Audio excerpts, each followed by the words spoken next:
I just want to welcome you to our immersion session. Christopher is our wonderful host today. He'll take care of our chat box and overall good well-being of our session today. But before we move into some slides around the five maturities and the program, I'm just really curious what brought you here. If there's something in particular that was attractive to you about the program and or a question that you have on your mind, just in terms of how to make this as meaningful as possible for you. Mm.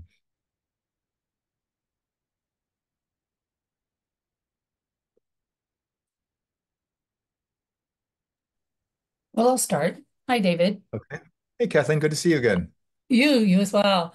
Hi. I'm interested because I'm looking at making a shift out of academia.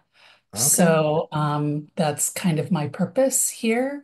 Okay. I know Christopher, I've met January. Some of you are Mm. familiar to me and have Yeah.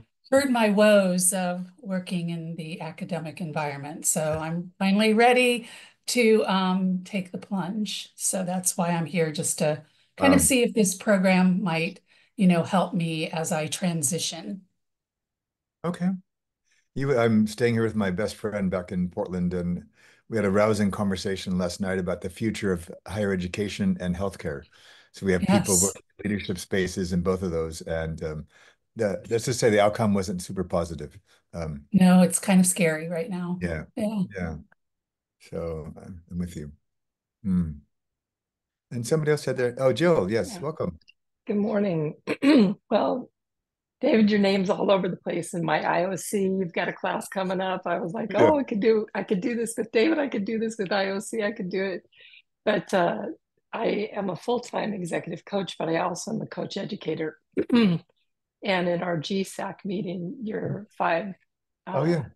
yeah, maturities came up. And so I thought, well, I really should learn more. I love the idea of narrative coaching. What's this? And coach maturity. And Yeah. it'd be great to not work as hard as a coach educator. And it would be great to work not as hard as an executive coach. Not that I'm afraid of working hard, but I'd like to learn to work smarter. Okay, great. And where do you teach coaching? With the Concordia University, the Townsend Institute, we have a Masters of Coaching program. Okay, Yeah. wonderful. Yeah, I've been in contact a lot with Penny with the GSEC committee, and yeah, so it's fascinating, and we've got some things brewing with the Association of Coaching and EMCC. Everybody's sort of hovering in this space of awareness that coaching needs to change, but no one's quite sure how to do that or where to start. Or so I just wrote the paper just to kind of put some kindling on the fire, and say we get gather around and kind of start to do some things. So right now they're just starting as small research projects, but yeah, it'd be interesting to see where this takes us. Yeah. Martin. David, I'm coming at this from the opposite end, unsurprisingly. For the first time As ever, you Martin. know, Yeah. hmm? For the first time ever. Yeah, absolutely. I've been doing a lot of change in my business and changing Mm. that around, and I'm genuinely not sure that this is right for me at this time. Okay. So I've come here to listen and learn. Okay. Great. Uh, Andrina. Hi, David. Hi, Hello. everyone. Yeah, I just thought I'd share. I'm really interested in narrative coaching, which has sort of drawn me to your work, David. And I've just been sort of seeing likewise, seeing your sort of name pop up with this program. And I'm actually doing a master's in applied positive psychology at the moment. But what I'm really interested in is sort of learning about kind of, I think that the concept of being able to give what your client is really needs in the moment is something that is um, something that I really want to be able to Mm. achieve, if you like. I know, at the moment for me, it's sort of early days in my coaching practice. So I also Okay. question myself, like around maturities. I don't have years of experience under my belt like some people may have that are coming to the course. So I guess I'm interested to know if it would suit me from the Uh-huh. position that I'm coming in at. Sure. Um, whether I need to gain more experience before I'd be ready to attend a course like this. Yeah, so getting more experience as a coach may help you or hurt you in becoming more mature. So We have a lot of our folks are spend a lot of their time early in our work unlearning things that they realize don't suit them or don't fit. So I don't. And just for reference, where are you based? In the UK. So I also Okay. need to check the time zones as well, in case I can't attend all of the sessions. Yeah. I think I'll probably make at least an hour of them, but that's another thing that I'll ask in the Q&A later. Okay. Yeah, and we can talk about that. But okay. Um, Betty or January, anything you want to add?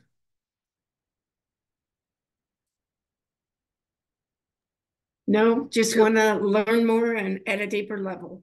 Okay, great. I actually wanted to, I came because I was interested. I am interested in the Five Maturities. I'm not sure it's something I can do right now, but I wanted to find out more about it and find out whether you might offer it at another point in time. Yeah. I Okay. mean, there's a lot of reasons why might not be able to do it right now. Yeah. Okay, fair enough. Well, let me just, before I put slides up, let me just talk a bit about where they came from and kind of why we're doing this program right now. So, as some of you might know, I was just coincidentally came across a paper from some folks who had written an article on team coaching competencies, and they had worked with ICF to try to create team coaching competencies, and they were really struggling to find a frame to do so, and they ended up finding a piece I wrote 15 years ago, and um, yeah, and I thought, oh, maybe I should dust that off and see if it has relevance still, particularly because I wish they had actually asked me because I had more current versions of the frame they used, but in the end, I thought, oh, this is maybe a spark from the universe that I should pay more attention to this. And kind of one thing led to another, and I started reflecting on teaching narrative coaching for well over 20 years and kind of what I've observed. And um, I've always taken kind of a contrarian approach to coaching. I never was really attracted to most of the traditional approaches at all. It didn't seem to match, not because part was philosophical, but part was just pragmatic. I just said I'd grown up as a grief counselor and a lot of things in the change space, and I just thought that's not how people actually change for the most part. And so I was sort of adopted this frame of enlightened pragmatism. I do what I do because it comes from a higher, I believe, a higher place, and because it feels like it works more effectively when we can do it well. But in that part of the culture that many of us live in is this sort of consumerist culture. And this, I observe a lot of coaches having this sort of FOMO of, I know I'm not up on all the trends and fads. And, and in reality, to your point, Andrina, um, this is really only about you as a human being.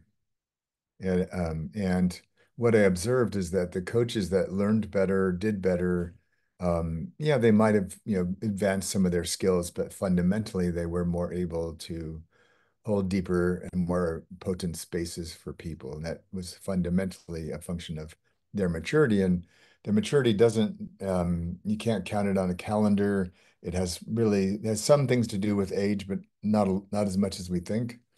Um, and so next year we're going to launch a series of longer online retreats using the Five Maturities. This is just a sample for 6 weeks, sort of an intensive. We're not going to teach you the Five Maturities. I've got 5 minutes today. We'll introduce them to you, but beyond that, we're just going to give you Five Maturities experiences, and we're going to invite you to do what we do in this work, which is to again, rather than think, oh, I've got to remember all this and know all this to do something, we're going to give you actual experiences in the program every week. And we'll give you a couple of samples of that today. And then as part of that, we're going to invite you in the first session when we meet, if you choose to come, to identify something that is pressing in your life at the moment. And something, several of you already checked in about what's happening for you, but so that it's, again, not trying to acquire knowledge about the five maturities, although you will do that, but more about could you actually start to explore it um, and use it in service of something that matters to you right now. Okay. Anything else before we jump in a bit? Okay, all good. Let me just share the screen. right. There we go. All right. So I was, as those of you who've studied with me before, I'm a big fan of photography. So I always try to find sort of a guiding metaphor for the or whatever we're doing. And this image really struck me for two reasons. One is that the notion of sort of freeing ourselves of shoulds and oughts and things that no longer serve us to carry sort of creates this sort of I want the work that we feel, going back to what you're saying, Jill, to feel as light as if you were holding a butterfly in your hand. If you've ever held a butterfly in your hand, it actually is profoundly tickling, I found. It's quite something. But also then this notion of a butterfly and all the stages they go through. And so much of what becomes a butterfly is actually kind of a mess along the way.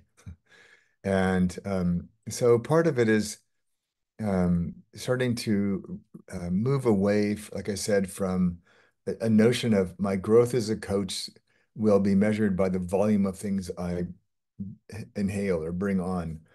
And I find as I've moved through my career and my life that um, that more and more of my gains in my skill as a practitioner have come from all the things I let go of, less than the things I acquired. And so each person, the beauty of this program and this work is that everybody's going to be on their journey. So some people are going to be starting this journey and they're still in the accumulation phase. Other people are sort of straddling this sort of mid phase in their life and are, I don't know what I should keep. And other people are, and they're maybe the last third of their career, and they're trying to jettison things as fast as possible to see what's true for them and what's important for them to kind of carry into this their future. One of the things that makes maturity difficult is that it can involve suffering, but more importantly, it involves much more of encounters with the mystery of life, the mystery of humans, the mystery of the work we do. And so most of us feel more comfortable in the land of knowing. And and so we live in a time when people's anxiety and stress and worry is probably higher than it's been at least in my lifetime. And so they need that from us. They need somebody walking alongside them who can hold that space, and we can't do that if we've not done the work for ourselves. Um, so I'm just going to share a few things about the five maturities, then we'll give you a quick little practice, and then we'll give you a longer practice as the morning wears on. And if at any point you have questions or thoughts, feel free to just speak up, or you can put them in the chat box and Christopher will pick them up. So just trying to summarize a bit about why I created the five maturities. I'm just going to let you read this and see kind of what resonates for you.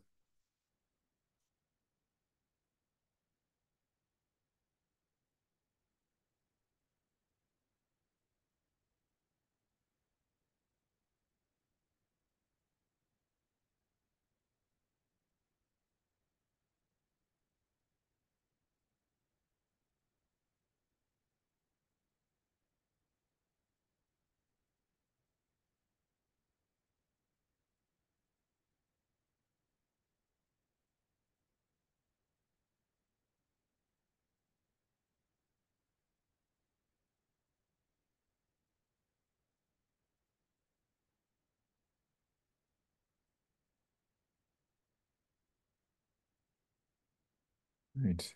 So before we move on, I'm curious if anything struck you about this or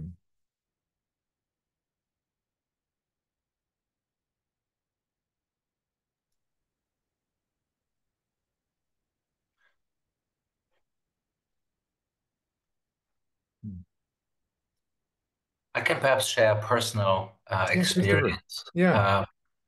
Building on what was mentioned earlier. I think it was by Andrina. I remember when I embarked on the ID program, and that was shortly after I graduated from my ICF certification coaching program. And what I encountered was similar to what you mentioned. Sometimes sometimes for better or worse, we learn something new that really questions or bring to question what you have just learned and acquired. And so to be honest, I struggled quite a bit in the beginning, only to realize much later that I'd embarked on a very, very different path and trajectory I couldn't even imagine at the time. Mm. And the process of disorientation, or coming out of the disorientation towards a greater sense of place, perhaps, Mm. was actually supported by the work that I was invited to do. Shift Mm. from building skills and using tools and models to actually cultivating your own inner ability to hold space. Mm. Significantly shifted my practice as a Mm. coach and helped me move beyond what any other ICF certification program could actually offer, Mm. because very often those competencies, they're built on the minimal requirements, but Yeah. once you have acquired them, then where else do you go? And Yeah. so I really empathize with you, Andrina, when you mentioned that you have just finish this program, because I remember really well how anxious I was, and also curious and excited about using all these things that I've just learned, only to realize that the real learning actually begins to let them go and make space for something very, very different. And Yeah. I wish I would have joined this program in the first place without worrying so much about the ICF. But Yeah. yeah, I just wanted to say, because David had this funny response saying, something that can be quite risky to embark. I would agree with that, but it's actually worth the try. Yeah. Mm.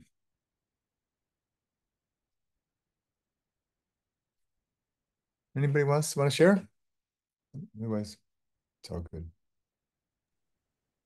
I agree. And Yeah. a lot of the folks that get sent to me, I find we need to do a lot of undoing before we Mm. actually, start to work, because they've been given messages about how they're supposed to approach something, or where they're broken and need to do it the university way. And so I would say the first month is generally just looking at, undoing all of that, and Yeah. getting down to the basics of who you are, right? Mm-hmm. And how you show up, and where is the disconnect, right? Yeah. And sometimes they end up deciding they don't want to do, what they've been Mm. sent to coaching for, right? Yes. So yeah, so I would say that that's what resonates most for Huh. me here. Thanks, Kathleen. Yeah, one of the slides that I did for the IOC program, which we'll do again in January, is I like these using slides sort of as canvases. So over the course of of the three modules with them, that graphic changed several times as my thinking refined, and I tried to get simpler. But that basic distinction I was making is that for most of our careers, we were rewarded by successfully implementing what we were told to do or decided to do ourselves, which is great. And it's good to be competent, right? There's nothing against competency. If my sink is broken, I want a competent plumber who knows what they're doing. But I just find that the world we live in now is moving more towards rather than identify a field, you study the field, you get accredited or whatever in the field, and then you go implement the field, right? That's sort of the basic traditional trajectory. And now I feel like we're actually being called to start with ourself as a human being, and then forming communities that will enrich us and inform us, and to which we can contribute to invent things we don't even have yet. And that our fundamental role then is to be able to improvise with all we have and all we are in any moment in time.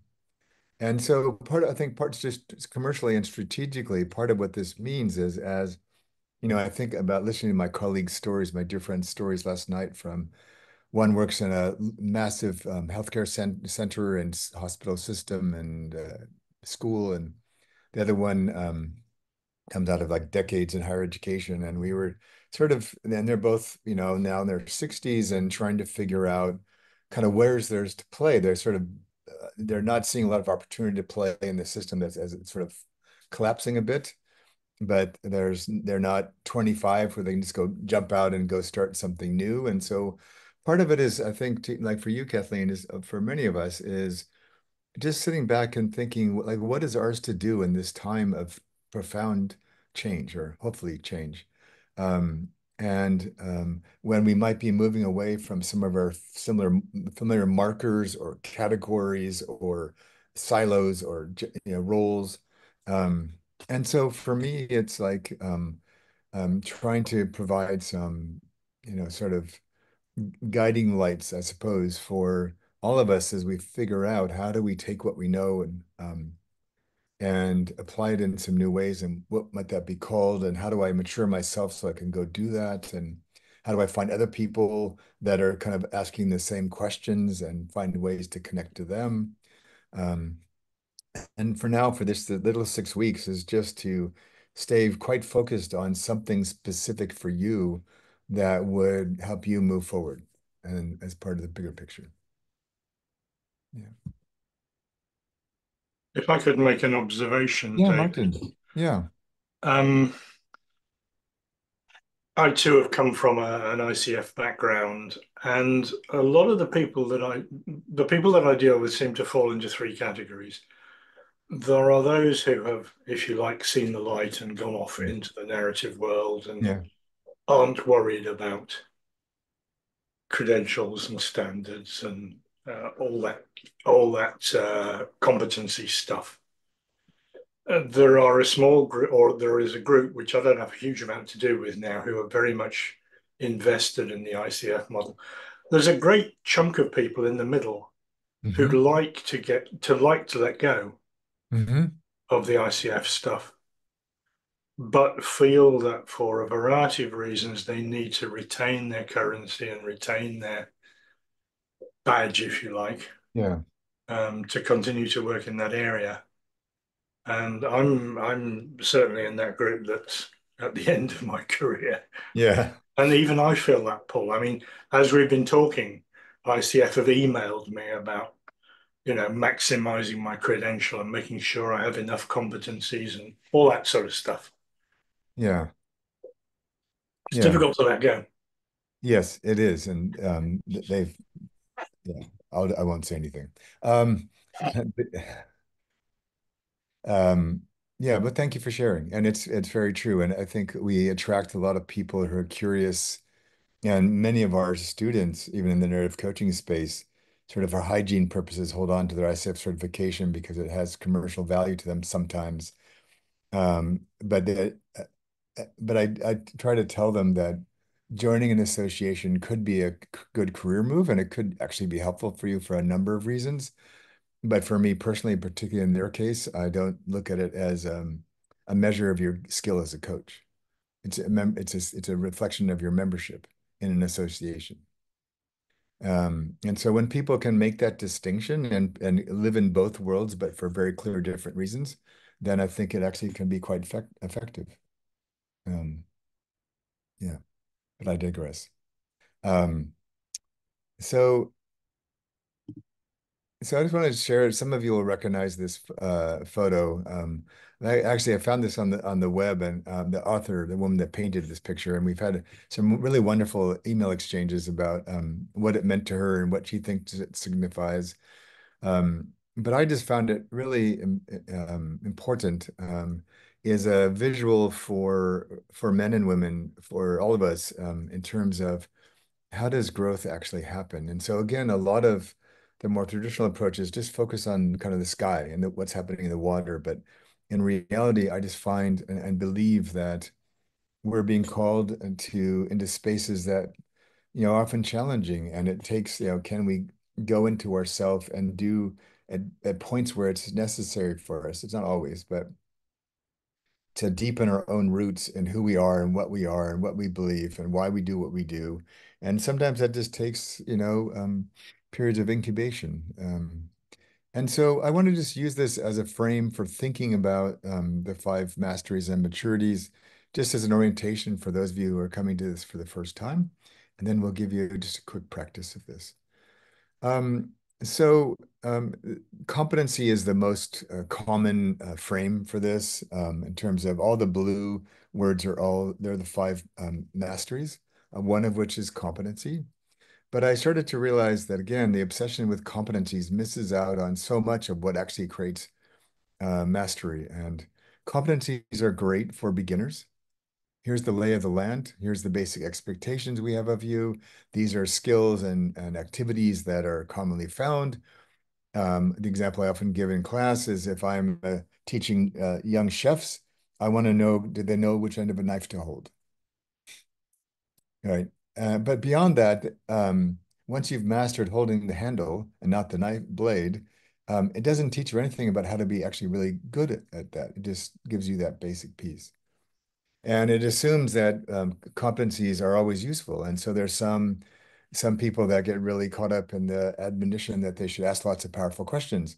And then it feels like a benevolent interrogation because all they're doing is waiting for the next brilliant question they want to ask. And so a couple of things. So I said there's more to mastery than just competency. But then I realized as well that when I think about all the students I've had over the years, thousands of them, that the ones who actually grasped narrative coaching more wasn't that they were smarter or better. It's just that they had more capacity to understand what we were actually trying to do. And so I realized that each of these masteries has a maturity which acts sort of as a grounding or foundation for that mastery. And that the development of a coach or any practitioner needs to have this ongoing balancing between the maturity that is grounds them and the mastery that sort of elevates them. So I just want to just explain each of these very briefly, just so you have a bit of a handle, and then I want to do a quick practice with them. So if I start at the bottom, um, so these are the roots. This is our own personal maturity, our capacity to actually be with people. So the example I always give is if you have a client who's just unexpectedly lost their job, or maybe somebody they love has just died, and you're there as their coach or whatever role you're playing, and you suddenly realize that you've never really processed the or grieved losses in your own life.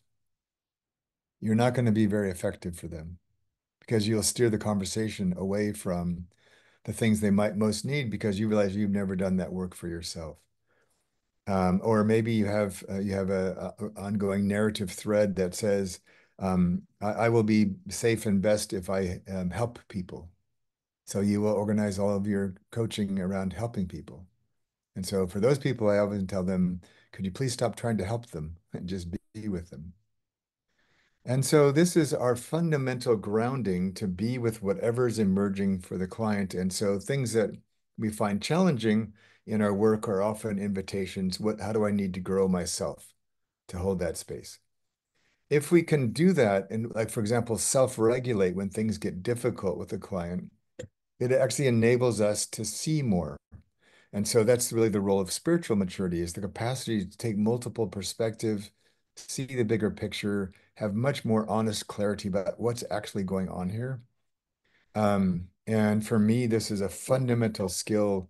In many ways, even if I had a choice, I'd rather have somebody that is very clear and transparent and insightful than somebody that's been to tons of coach trainings and has a giant tool bag.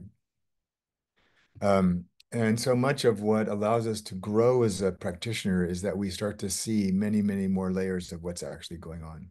So again, the clarity comes often from, it can come from many ways, not just from how it's depicted in the picture, but I always think of this about reflection and quieting and going inward and noticing more deeply starts to help us then be able to do that with others. And then we start to break through the ground. This is where I find competency very helpful. And this is our professional maturity in terms of knowing what to do and then having the ability to go do that. So again, if you've gone to lots of trainings and you've gathered lots of skills, but you don't feel confident in using them, the skills really don't matter that much because you don't use them, or use them in a way that's not very effective. But again, the competencies themselves are not as important as your ability to discern which skill that or knowledge piece or tool that I have is actually useful right now. And so if you're just measuring somebody on their embodiment of competencies, that doesn't really tell you, but are they using them well? Are they using them in ways that match the journey that the client is on? And that's where capability comes in. So again, it's the ability to see and to notice what's happening in the environment. Can I adapt what I'm doing to fit my environment? Am I aware of my own blind spots in terms of how I see what's and experience what's going on? Can I have empathy and foresight about what the client is returning to when they leave a coaching session, so that I'm really not getting them like overexcited or over promising, so that what they're going to do when they leave fits what's possible for them. So there's a lot of prudence in capability to know that what you're doing fits the situation and fits the person and what they're ready for. And then the last one is around contextual maturity. And that's the ability to, at that point, as you sort of blossom at the top, see the whole picture and be able to make choices in the moment about which of these pieces would be most useful at any point in time, and both be available to the micro moments in a session, but also the broader trajectory of the conversation. What the mastery that this supports is credibility. And there's sort of two halves of this. One is that as you continue to mature yourself, you can observe yourself in action, but also observe yourself from outside yourself and watch what's happening, such that the work becomes you. And so that you have credibility, because if I asked you, like we played a video of you coaching, and I asked you, let's pause the video right there. What were you thinking? Or why did you make that choice? And they can answer that question. They're credible because they have an internal knowledge of what they're doing and why they're doing it, such that they can talk about that. And it has credibility because in my experience, it works more effectively to work this way than in a more linear fashion. And so it's credible because it works. Um, so I'm going to just stop there and see if you have any questions or thoughts about this. And then I want to give you just a very brief warm-up practice before we get to the larger practice.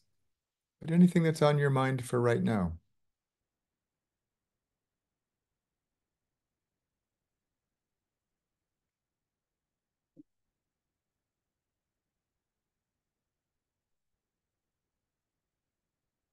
Oh, good. Okay. All right. So here's what I'd like you to do. So in the Lighten Your Load program, we're going to have one orientation session at the very beginning. And then each of the subsequent 5 weeks will address one of these maturity mastery combinations. But for now, just for a brief intro, I want to just invite you to close your eyes for a minute and just relax and let anything that's been filling your mind so far in our session just kind of be there, and just see if you can come to this with a clear mind and a full breath.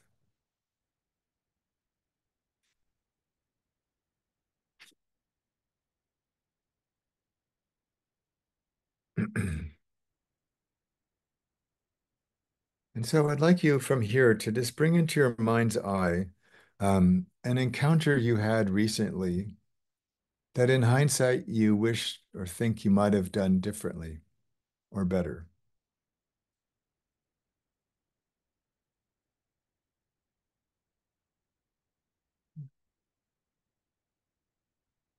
And you can go back as far as you need to find one that seems relevant to you right now, but an encounter that you think have some sense could have gone better.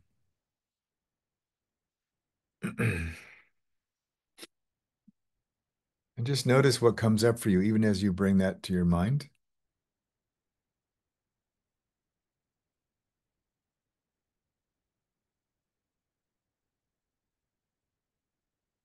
And now we're going to invite you just to draw your attention to your feet.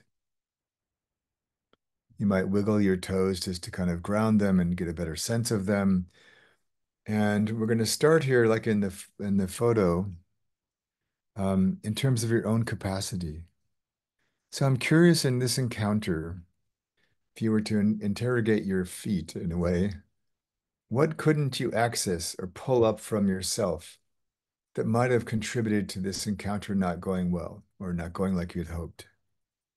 What couldn't you find in yourself or feel in yourself or draw from in yourself that if you could have, might have made this a better experience?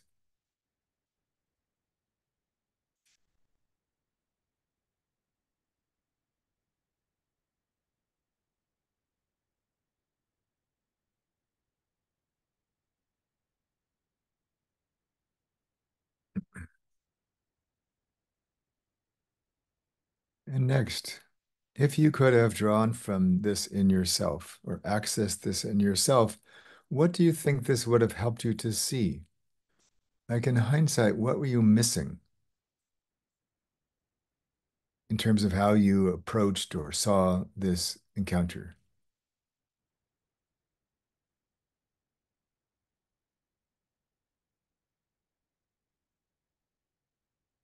Or conversely, what would you have liked to have seen um, in looking at this in hindsight?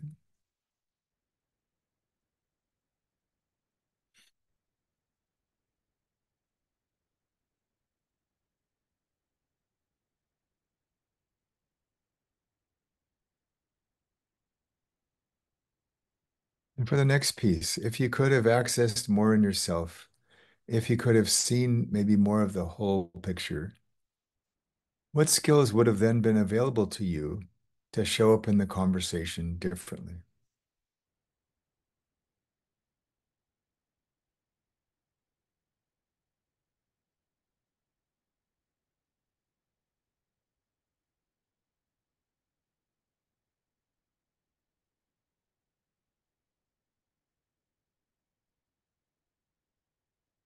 And then the next piece is if you were to do this,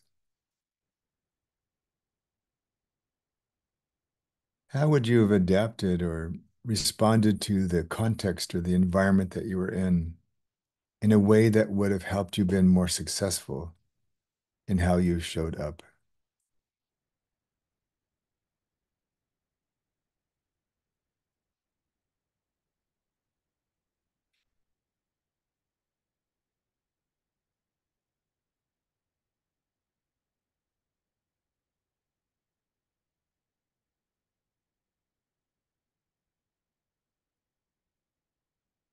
So a great example here would have been, what if you let go of the need to be right and focused instead on the relationship?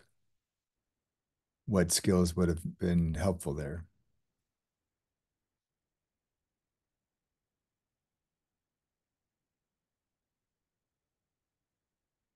Mm.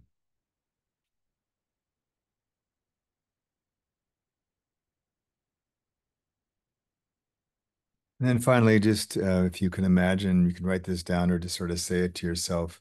What seems true for you now? And reflecting on the situation, having gone through this process briefly, in terms of your own credibility to yourself, and what do you see now that you didn't see before that might seem more true and valuable to you in a way that wasn't possible maybe then? Yeah.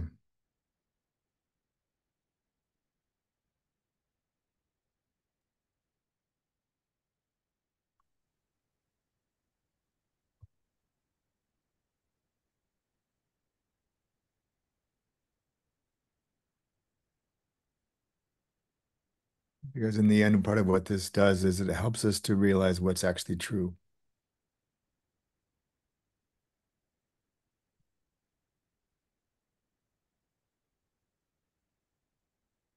And then from that place, we have a platform to help ourselves grow. So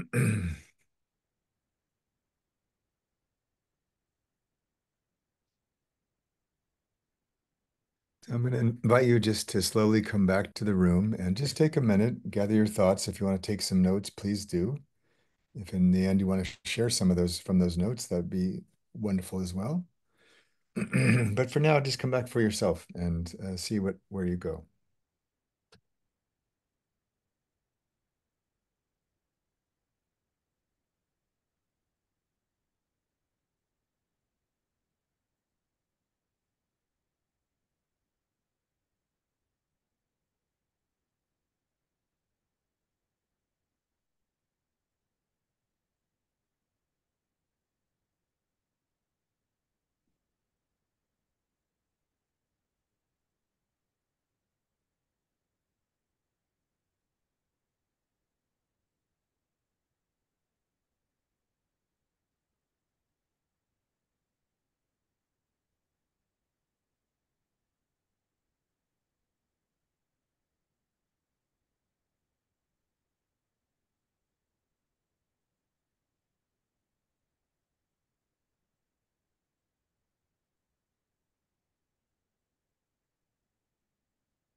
Right. So as you're writing, feel free to continue writing if that's important to you. But I also want to give the opportunity if any of you want to share anything that emerged for you, either from the process. Betty. Yeah. I'm not really sure if I can organize my thoughts around this, but I'll try. Okay. Um, what came to mind wasn't any particular situation, but Mhm. a long-standing relationship at work, because I worked at Newton Wellesley for over 30 years, and there was another person who I worked with there who was, I think most people would admit that she was a bully. Hmm. And she ran things from behind the scenes with her just the way she went about talking to people and making people feel. And since I've left there, I've often felt that I didn't really get, I didn't really put myself in her way because I just sort of backed off from her Hmm. and allowed her to do. I was probably as guilty of her being a bully then as she was, but Hmm. because I allowed her to do it, Hmm. um, and I regretted that since I've really wished that I could have been a person who took a firmer stance against her, and it would have changed my whole career if I could have done it. But Hmm. I was in fear of her. And so I backed off and I felt angry about her. I Hmm. actually I almost filed a complaint about her once, and then I backed off the complaint. Um, she was once put on administrative suspension by one of our leaders, and she ended up getting it removed from her record because she's one of those fighters that doesn't, and Yeah. I always felt that in order to fight her, I would have to become like her. And Hmm. so that I didn't think I had that capacity. And Hmm. I wish I could, I just wish I could have not gone into panic mode every time I had to deal with her. It would have made my job at the hospital that I worked in totally different if I could have done that. And I see this as a personal maturity thing because it's way Yeah. down in the roots. I love the image that you have. I Hmm. just love that. I would like to have a copy of it actually, so I could use it as a growth thing. Yeah. You can actually just, if you just take a screenshot because the recording will be available tomorrow. You can take a screenshot and put it into Google Images, and you can Oh, find it. Yeah, okay. All right. yeah, yeah. She's got a number of other ones kind of like this too, but I like this one the best. So yeah, and so I mean, again, one of the things that we're doing for our clients is I'm inviting us to do for ourselves, which is regret is a powerful teacher. Mhm. And you don't know if standing up to her would have been better or worse in the end because it might have cost you your job, or who knows how these things turn Yeah. out. But it's more like the regret helps you see the part of yourself that you would like to develop with or Mhm. without her, right? Right. They're great door openers. That and suffering are great opportunities to really step into what's being asked of us. Mm. Mhm. Yeah. Mm. Yeah. David, there is a question in the chat, Yes. and Which just is, for complete the name of the artist, who do you recall that by any chance? I do not. Like I said, you can just I can't even remember what search terms I used to find this in the first place. But like I said, I think I've gone back in and just with the photo itself, and Reverse image search, yes. yes, and then you can find her as an artist. Mhm. Yeah. Thank you. Anybody else want to share anything from their experience?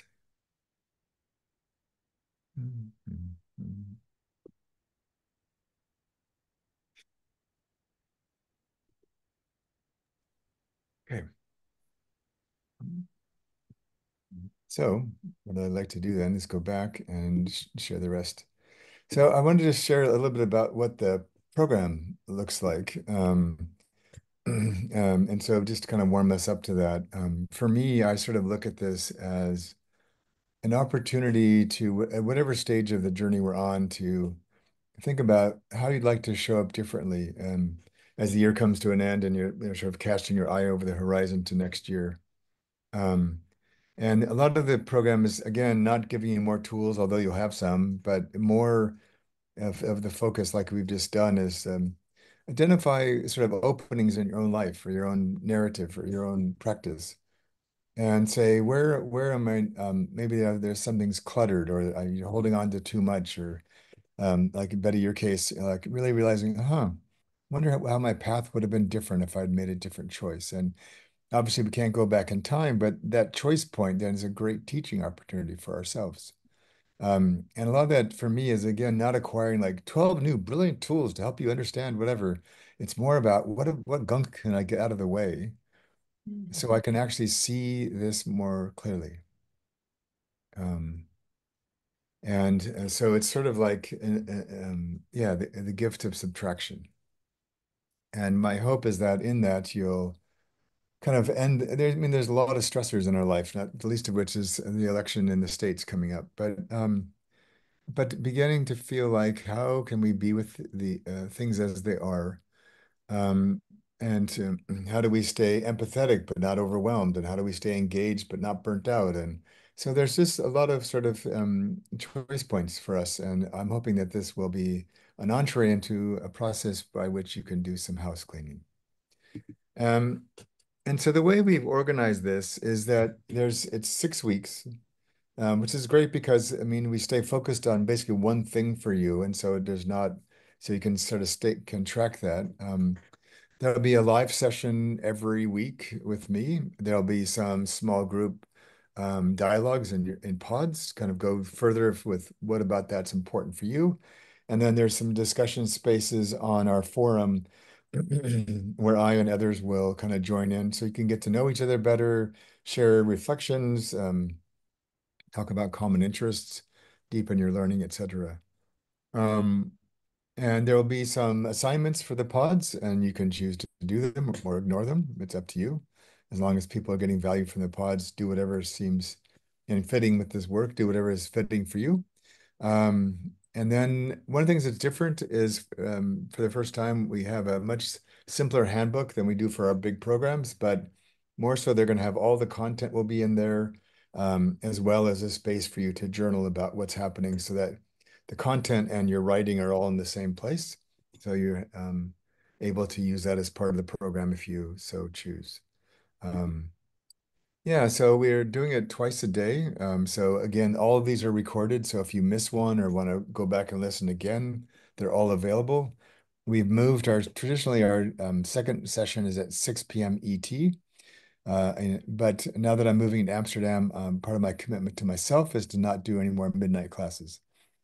So we moved that one up a little bit, which still creates a little bit of attention for our Australian friends, but that's the way it is. When you register, you'll be given 8 choices of times for the peer sessions. And then we'll kind of cluster people every time we get a group of 4 or 5, we'll cluster them together in the same time zone area. These are the 6 dates. And then if you want, there's a whole bunch of FAQs we've already addressed. Happy to share anything now, but you can also go to the website and find a lot that's there. So I think yes. Perfect. So I just want to stop and just see if there's any specific questions about the program itself you'd like to ask, and then we'll do another small practice together.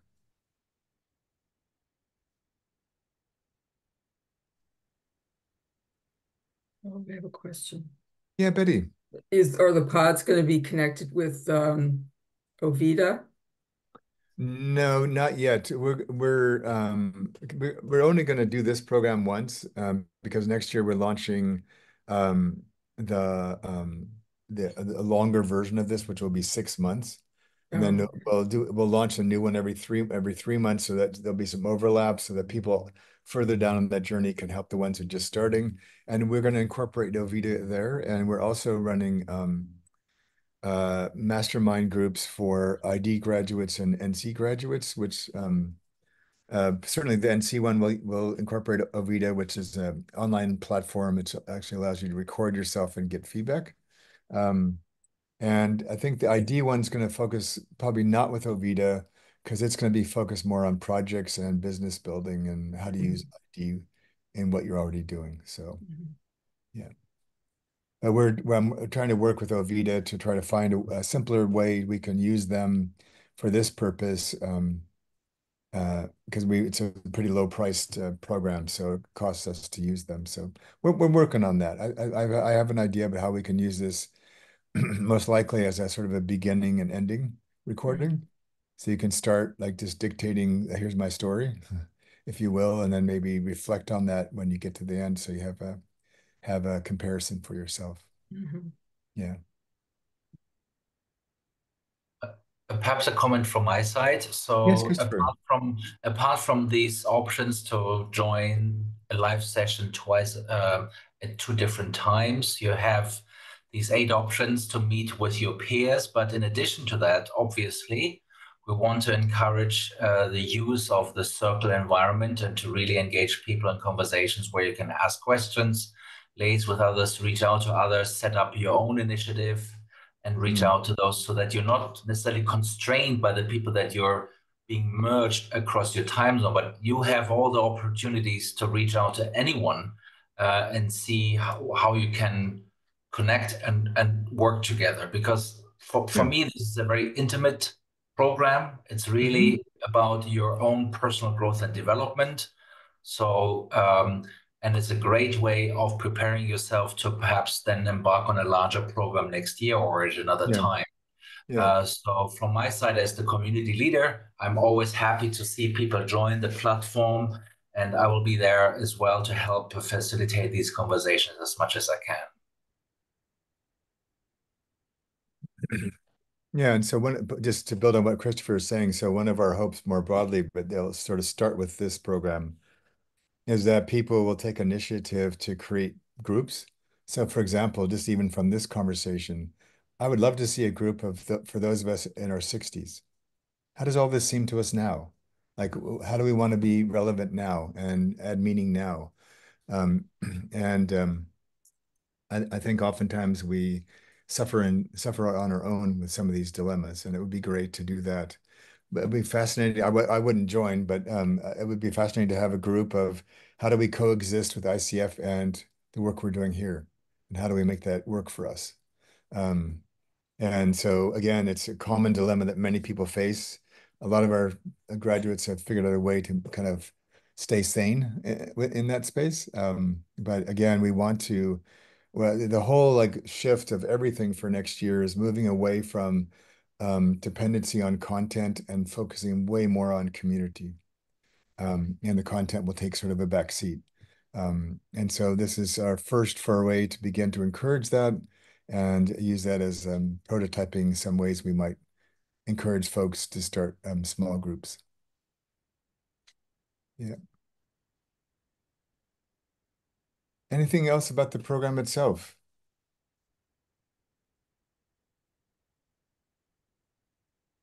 Okay. All right. So, um, so Christopher, can we just put people in groups of 2 for 15 minutes? Maybe make it 18 minutes by the time we get going. 18 minutes. I gotta check out, David. I've got another meeting. Okay. So, all right. Thank you. You're most welcome. I'm very sorry. Okay. Yeah, hopefully, can I, this bit won't be recorded, will it? So I don't know if there's a Q&A bit at the end that, but thank you so much. And I'll see you again in another session. Sounds great, Adrina. All right. Thank you so much. Bye-bye. All right, you're welcome.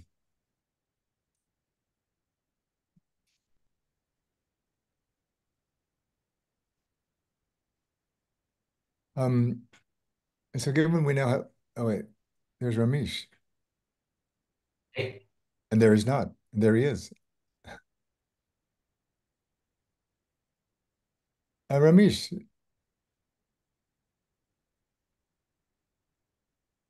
Sorry, Dave. I'm dialing in from Singapore. It's night here. That's why I had my camera off, but Okay.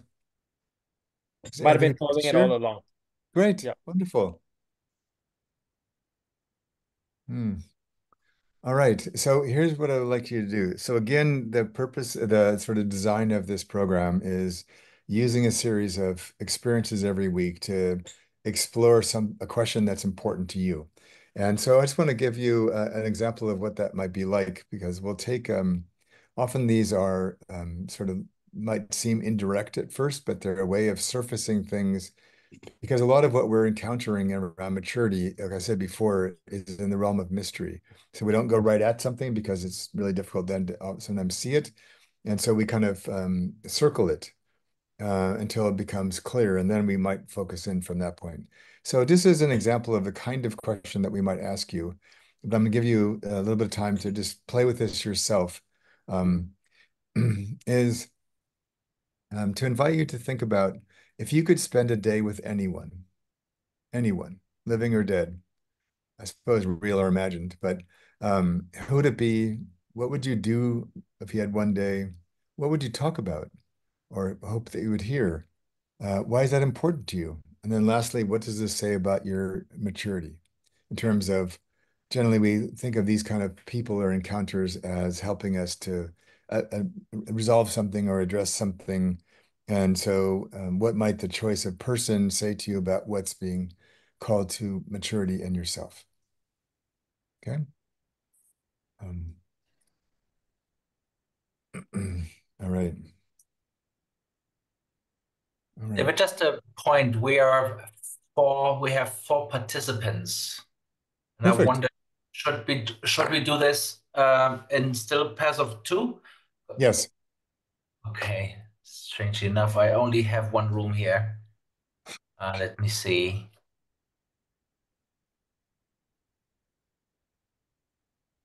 Right. Let me see what happens here. David, I'm sorry, I can only open one Zoom room for whatever reason. We seem to be having continuous issues here with the Zoom rooms. Let me look at that. Oh, here we go. Let me just Sorry look about and see that. if I can do anything more from my side, Christopher. Yeah, sorry about that. Um, yeah. So what I would do, Christopher, is I would just close the rooms Yeah, and start over. yeah. And Okay, I got it. okay. Yeah, I got it.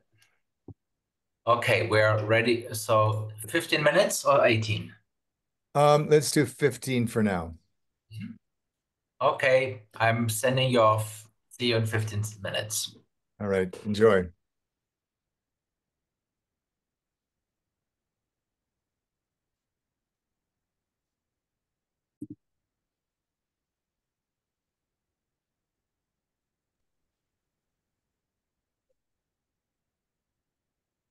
There we go.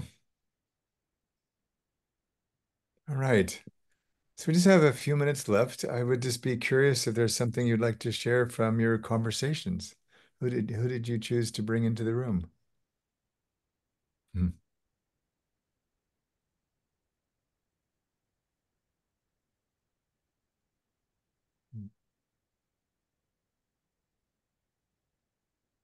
Well, I haven't spoken, so maybe I should say a few words, a couple of words. Okay. Yeah, I think I enjoyed the session with January, and the element of spirituality came up, and I did share that exercise the 5 minute exercise that you did with us, it was Yeah. something that I've part of like my mindfulness practice and training. So it's a create centering yourself, Yeah. self-awareness, and being fully present. So you can do it in coaching, you can do it in mindfulness, you can do in meditation. So Yeah. that gets you. I think it's the whole idea is getting to a state of being beyond the knowing and the doing. Hmm. Great.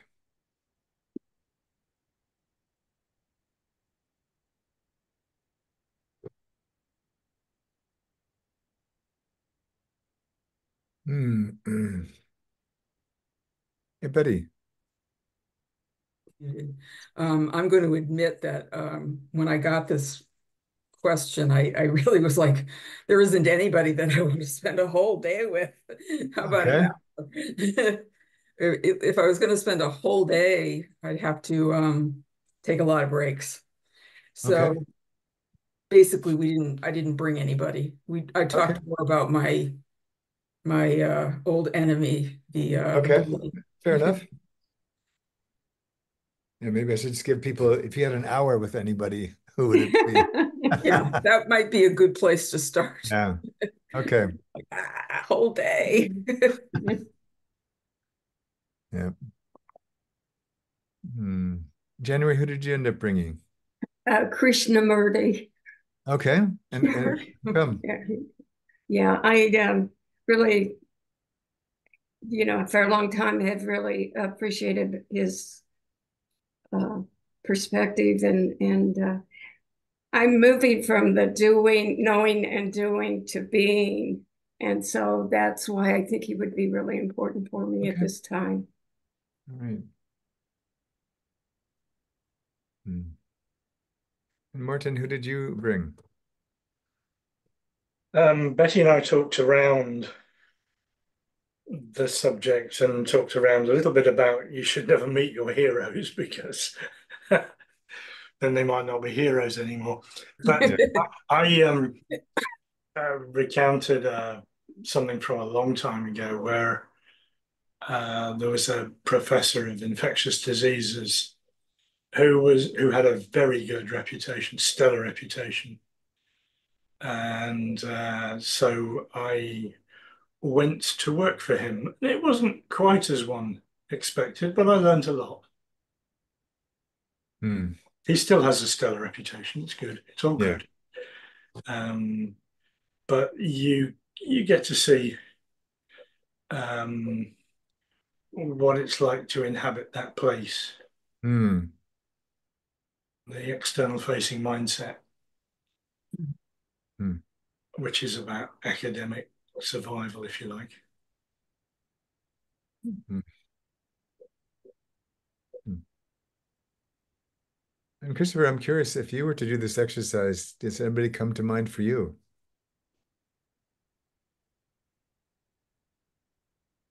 Not at this moment, but probably yes, of course.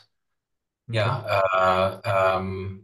I mean, who could it be to spend a day with? I'd like to meet a number of folks from my cohort that I'm currently enrolled in, because we meet, or we only meet virtually, and Hmm. we only see this part anyway. And very often our conversations are around the learning. And I had the great fortune of having deeper conversation with some of them, but not all of them. And Hmm. I had always been curious. For example, Jenna and I have only met in these virtual spaces. And I would wonder what else would become possible if we were to meet in person, and Yeah. perhaps go of the idea that we need to talk about a specific thing that's program related, but actually show up and meet as human beings, Hmm. the generative potential, and then perhaps finding overlap and similarities and common interests way beyond that, and what that might make possible. Okay. Cool. Um, Sorry for a second. So yeah, so if you'd like to come join us for the program, let's put up the link here.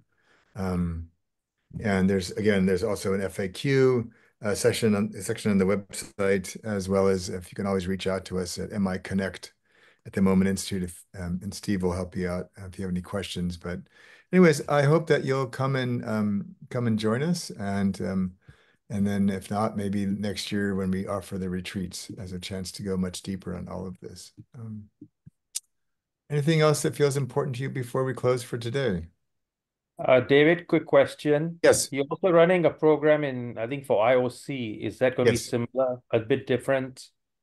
So the IOC one, just because of the nature of what they are, and I serve as one of their thought leaders, so I know them pretty well, is more, I won't say theoretical, but it's more sort of structured and more, it goes into more depth on the Five Maturities model, more than Okay. it's we do some of this, but it's more about the model and what it means for coaching and what it means for your coaching practice, just because that's kind of the nature of IOC. And whereas this one is not about that much at all, and is more about yourself, which the people get that from the other one, but we come at it from a different place. Yeah, but you will be touching on the 5 levels, right? That 5 Yes. maturities. Yes. Okay. Yeah. All right. Thanks. Yeah. And just to say, I've done the IOC one, and I've been in this space, and I actually get benefit from comparing and contrasting. Mm-hmm. Mm-hmm. And what's the verdict? I've enjoyed both. Yeah. I've enjoyed both, actually. Yeah. They've brought different things. Mm-hmm. The IOC was a bit pointier. Yeah. Yeah. I think is probably a fair way of putting it. Yeah. And I find I enjoy both, but for different reasons. The IOC one really helps me clarify my thinking and teaching and kind of thinking more long term about the implications for the industry of coaching. And so it's creating all kinds of opportunities for me there. And this one is more closer to my heart in terms of why I do this, which I can touch on in IOC, but it's just a bit more difficult. And this one is really just about humans, talking to humans. Mhm. And the 5 maturities is the language we're using. Yeah. It also fits more with the title, Lighten Your Load, and not add more stuff in your brain. That's it. I mentioned rename the IOC class that, and yeah, because man, it's amazing the volume of stuff they produce now. Yeah, but it's I know them well. I've done a lot with them in the past, so I want to support them. So yeah. Yeah, I'm watching with dismay what they're doing with competencies in the physician coaching workspace. No. Yeah. And so I'm yeah, through the other 2 main coaching bodies are now engaging me in some conversations about the 5 maturities in different ways, but I'm just to the second one just came in this morning, and I said to them, um, uh, it would just behooves a possibility of actually getting some tangible conversations going about what does this mean and how do we create alternative pathways? Because the whole world's kind of standardized testing in schools, and it's this whole these whole fantasies and that are actually quite destructive to learning and yeah. And so I thought rather than just talk about these things or doing little classes, why not start creating like a working group or something? ICF probably wouldn't participate because it would threaten their business model, but you never know. Um, yeah, to create another way forward. Yeah, we'll see. All right. Well, thank you for your time very much. Always Thank good to see you. Thank and you. you're most Thank welcome. you. Have a good day. Yeah. Thank Thanks, you, Christopher. everyone. Dave, bye-bye. Take Bye. care. Bye-bye. Bye-bye.